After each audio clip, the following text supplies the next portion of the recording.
네, 중증 환자 수가 연일 최대치인데요. 이번에 전문가와 짚어보도록 하겠습니다. 천은미 이대 목동병원 호흡기내과 교수 모셨습니다. 안녕하십니까? 안녕하십니까? 475명까지 중증 환자가 늘었는데요. 좀 위험 수위 직전까지 온 건가요? 네.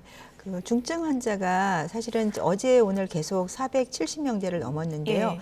아마 역대 최고인 것 같습니다. 확진자 수 대비 중증자가 더 많다는 거는 그만큼 고령자가 더 많이 감염이 됐다는 거고 방금 정부 당국에서 발표를 하셨지만 60대 이상이 30% 이상 3분의 1을 차지하고 이 이유는 이제 백신 접종에 면역이 많이 떨어진 기간이 지난 거죠. 보통 백신은 2개월부터 면역이 떨어지기 시작하는데 6개월이 지나면 중증도 예방 효과도 50% 미만으로 떨어집니다. 특히나 지금 겨울이란 계절적 영향도 있고 최근에 10월 중순부터 방역이 완화가 된 그런 시그널이 갔었기 때문에 이러한 세 가지가 같이 겹치면서 일반 젊은 층을 통한 감염이 이런 고령자 감염을 시키고 요양병원에서의 면역이 저하된 상태에서 부스터가 되지 않았고 입소자들을 통한 감염이 이제 왔다 갔다 하시는 그런 종사자들에 의해서 감염이 확산이 되는 그런 고리를 만들고 있다고 생각합니다. 계절적 요인 말씀하셨는데 어르신들 같은 경우에는 지금 이 시기에 면역력이 많이 떨어지나요? 겨울 환절기 때 아주 한겨울에는 도리어 괜찮은데요. 보온을 잘하지만 봄, 가을에 겨울에 들어가는 그때 면역이 확 떨어지고 딱 지금이네요. 그렇습니다. 그래서 이때 이제 바이러스도 많이 유행을 하게 되고 세계적으로 지금 독일이라든지 이런 유럽에서 유행을 하는 것도 면역 약화와 계절적 영향, 방역 완화가 같이 겹쳤기 때문이라고 생각합니다. 지금 많이 조심하셔야 될 그런 시기로 보이는데 월별 사망자 추이를 보더라도 11월 들어서 많이 늘었더라고요. 16.7명으로 그렇습니다. 집계가 네. 됐는데 이런 상황이면 이 단계적 일상 회복이 다음 달이면 더 완화될 걸로 예상을 했었는데 이거 좀 어려워지는 거 아닙니까?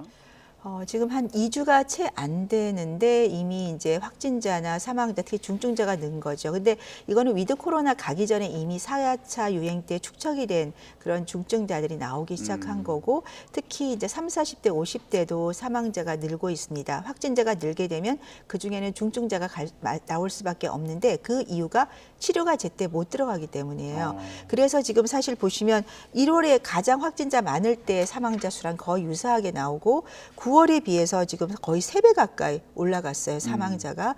그 말은 앞으로 이 사망자나 중증자가 더 올라갈 확률이 더 높다. 최소한은 유지가 될 확률이 높다는 거기 때문에 지금 12월 중순에 2단계로 지금 전환을 할 계획을 갖고 있었지만 지금의 방역 완화가 사실 우리가 G20에서 가장 방역 완화가 많이 됐다는 보고가 어제 있었어요. 최근에 있었죠. 그래서 무슨 말이냐면 방역 강화를 1단계에서 조금 너무 폭넓게 완화를 했다는 그런 느낌을 받고 그 결과가 지금 많은 분들이 이동량이 증가가 돼 있고 사실 이동량 증가에 대한 여파는 지금 나타나진 않았어요.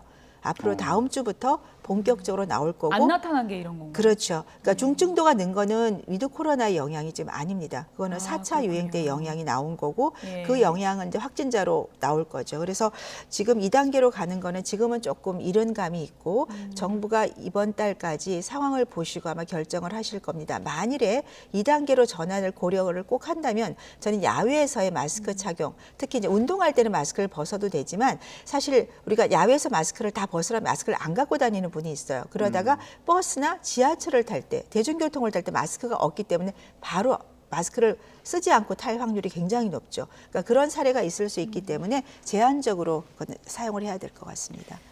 2단계로 가는 게 어떻게 달라지나 궁금하신 분들 계실 텐데 저희가 좀 내용을 정리해봤습니다. 일상회복 2단계가 어떤 내용인지 그래픽으로 좀 보여주시죠.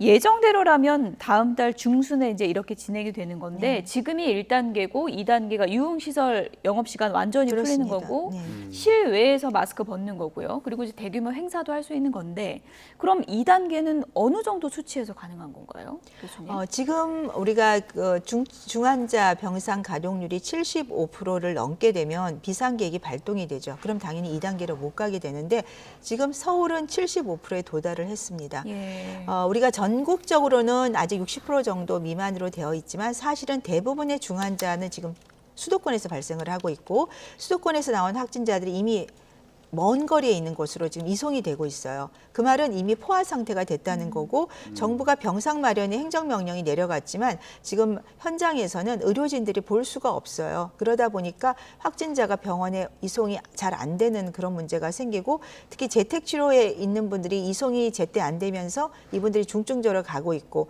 또 재택치료실을 많이 늘리다 보니까 전담병원 입원이 안 되면서 우리가 조기에 요양시설이나 이런 60대 이상 고령자들에 대한 항체치료제 치료가 늦어지면서 저는 중증자가 더 많이 발생한 것도 하나의 이유라고 생각합니다.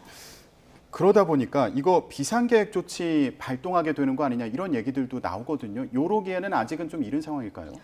저는 이르다고 생각하지는 않습니다. 오늘 내일 상황을 좀 보시고요. 이미 서울은 중증 환자 병상이 거의 75% 가동률, 경기 인천도 거의 70%를 넘었거든요. 그러면 이 70%에서 유지가 되는 게 아니고 대기하는 확진자들이 중증자들이 굉장히 많잖아요. 그리고 이미 중환자 병실에 있는 분들은 일반 병실에는 한 2주 정도면 퇴원을 하지만 이분들은 한 달이 될지 두 달이 될지 몰라요. 세 달이 될 수도 있죠. 우리 그 고3 학생도 75일 만에 사망했던 그런 게 있듯이 중환자가 되면 기본이 한 달에 3개월까지도 갑니다. 그렇다면은 중환자 병상이 지금 굉장히 부족할 수 있기 때문에 조금 정부로서는 고민이 될 시점이고 또 우리가 이 상태에서 잘 고민을 해서 좋은 비상계획, 그러니까 비상계획이라는 게 완전 철회를 하는 것이 아니라 부분적으로 우리가 충분하게 어떤 보충을 할 만한, 그러니까 중환자 병상을 더 가동한다든지 그런 쪽으로 조금 보완이 필요하다고 생각합니다. 예. 그래서 지금 코로나 위협이 사라진 게 아니기 때문에 우리가 지금 지켜야 할 방역 수칙만은 꼭 지켜달라 이렇게 이제 정부가 계속 당부를 하고 있는 상황이었는데 김부겸 총리가 지금 식사 문제로 논란이 좀 됐습니다. 본인을 포함해서 11명이 같이 식사를 했다 그러는데 이게 방역 수칙 면에서는 방역 수칙을 어긴 게 되는 거 아닌가요? 그렇죠. 10명까지기 때문에 수칙면으로는 위반이 됩니다. 다만 이제 아마 인지상정이라고 밖에 계시는 분이 이제 동창이었던 것 같으신데요. 한 분이 잠깐 들어와서 같이 있는 건 괜찮겠지. 우리가 보통 그렇게 생각을 많이 하잖아요. 네, 그래서 아마 이렇게 이런 일이 생긴 것 같은데 이런 일은 아마 비일비재할 걸로 생각합니다. 연말 모임이 되게 되면 10명까지 맞췄지만 뭐 옆에 갑자기 누가 올 수도 있고 또 배우자나 같이 또 모임에 같이 참여할 수도 있기 때문에 사실은 10명이라고 하면 조금 인원수를 줄여야겠죠. 8명 정도로 제한을 해서 만난다든지 네, 그런 식으로 조금 보완을 하는 게 좋을 것 같고 하지만 지금 이런 확진자나 중증자를 생각한다면 우리가 백신을 맞았더라도 제가 한 달이 지나면 돌파가 된다고 말씀을 많이 드렸죠. 그 말은 면역이 떨어지면서 그냥 돌파가 되게 되어 있어요. 특히 남성들이나 60대 이상. 흡연자들은 항체가 형성 자체가 절반이 안 됩니다. 그러니까 그렇게 항상 본인이 생각하고 나는 돌파의 위험을 갖고 있고 내가 감염되면 모임에 계신 분도 아니라 우선 가족 감염을 가장 많이 시켜요. 그렇기 때문에 저는 모임 자체를 최대한 자제하고 회사 차원에서 이번 연말은 회식 모임을 자제하라고 권고를 해주는 것이 좀 좋을 것 같습니다. 네. 연말 모임 많이 계획되어 있다 보니까 이런 경우 또 생기지 않을지 걱정되는데 방역 수칙을 꼭 지키셔야겠어요. 예. 근데 요즘에 이렇게 확진자 늘고요. 그리고 위중증 환자 늘다 보니까 추가 접종 확대 계획도 서두르고 있는데 그런데요. 이 추가 접종 후에 숨진 걸로 의심되는 사례가 또 보고가 됐다고 합니다. 국내에서요. 네. 80대 분이고 이분은 이미 2차 부스터, 2차까지 화이자 맞고 이제 부스터를 맞으신 거죠. 연령이 80대시니까. 네. 그런데 이제 이거는 확인을 해봐야 될 것 같습니다만 아무래도 연세가 있기 때문에 일단 기저질환이나 면역이 조금 안 좋았을 수 있을 것 같아요. 겨울이기 때문에 또 뭐 바이러스 감염이 됐을 수도 있고 원인은 확인을 해봐야 될 것 같습니다. 예, 물론 이제 고령층이긴 하지만 이렇다 보니까 이제 주변에 제가 이제 어르신들 가끔 여쭤보면. 백신 이제 추가 접종 자발적으로 많이 맞으시면 좋은데 아니 백신 맞아도 이렇게 중증되고 하는데 하면서 좀 동기부여가 안 된다 이렇게 하소연하는 분들 많더라고요. 외부 연구긴 한데요. 텍사스에서 이제 백신과 맞지 않은 분들을 봤더니 맞지 않은 분들은 이제 입원율이 5배고 사망률이 20배입니다. 20배나 특히나 이제 30대 같은 경우는 48배, 40대는 뭐 거의 60배 이상 사망률이 높다고 나오기 때문에 그리고 이제 백신을 맞으시면 감염이 되는 차단율이 0.4, 1.2 이거 다 외국 데이터긴 합니다. 한 3배 정도 차이가 있어요. 그리고 무증상으로 감염시키는 비율도 백신을 맞지 않은 분들이 거의 3배 가까이 많이 시킨다. 그리고 바이러스 양은 똑같이 돌파가 되면 바이러스 양은 똑같이 많이 나오지만 시간이 짧죠. 기간이 짧기 때문에 가족 감염도 짧게 시키고 또 특히 가족의 감염이 여기 보면 한 13%, 22% 정도로 한 이 2배 정도 차이가 납니다. 그러니까 내가 백신을 맞으면 가족한테 13% 감염을 시키지만 맞지 않았다면 22% 가족 감염을 시키는 거죠. 그러니까 이런 걸 생각한다면 백신이 분명히 효과가 있습니다. 다만 우리가 이게 몸에 들어왔을 때 중항체가 한 달부터 서서히 떨어져요. 그러니까 3개월이 지나면 이게 한 3분의 1 떨어졌다가 6개월까지 유지가 되죠. 그래서 6개월에 부스터를 맞는데 특히 이렇게 고령층들은 항체 형성이 조금 적게 되고 빨리 떨어지다 보니까 예. 특히 요양시설에 계신 분들은 굉장히 면역이 약하지 않습니까? 그래서 이분들은 저는 부스터를 맞는 게 필요하다고 생각합니다. 이분들이 지금 요양에서 단체 감염이 나오면서 그분들이 코호트 격리를 하고 있어요. 네. 그러면서 계속 N차 감염으로 확진자가 늘고 이분들이 곧 중증자로 갈 수 있어서 원칙적으로 18세 이상 어떤 면역이 떨어지는 기저질환이 있거나 본인이 장기 이식을 받으셨거나 요양시설에 계신 분, 이분들은 저는 부스터가 꼭 필요하고 또 연세가 80세 이상인 분들이 지금 돌파가 50% 이상 나고 사망자의 50%를 예. 차지하고 있기 때문에 80세가 넘는 분들도 좀 고려해 보시는 것이 좋을 것 같습니다.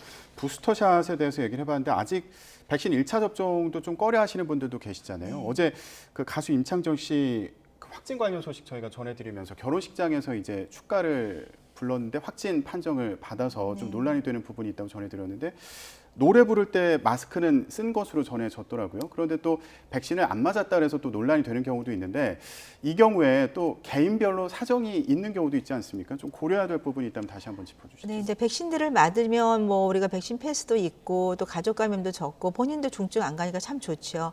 그런데 아주 드물긴 하지만 아나필락시스가 오신 분들이 간혹 있어요. 이전 백신 맞고 네, 그런 분들은 사실은 못 맞으시기 때문에 본인이 이제 개인 방역을 신경을 많이 쓰시지만 정부에서도 이런 분에 대해서는 저는 유흥시설은 참여를 할 수 없지만 일반 뭐 어떤 학교 같은 경우는 대면 수업에도 참여가 안 되는 이런 거는 조금 피해 주시고 의사 소견서가 있다면 저는 이 1차 맞고 부작용 나신 분들도 백신 패스를 해주는 것이 필요하다고 생각합니다. 일부에서는 너무 부작용이 심한데 아나필락시스 쇼크가 아니기 때문에 소견서를 첨부를 하더라도 정부에서 인정을 안 한다고 합니다. 그러면 그분들은 백신 패스뿐 아니라 앞으로 백신을 맞을 때 굉장히 어려움이 있고 많은 분들이 거기에 대해서 그럼 나는 맞아도 소용이 없겠네? 안 맞으실 수가 있기 때문에 네. 네, 최소한 의사 진단서 소견서가 있다면 좀 고려를 해보시는 게 좋을 것 같습니다. 네, 여기까지 듣겠습니다. 지금까지 천은미 이대목동병원 호흡기내과 교수였습니다. 고맙습니다. 감사합니다.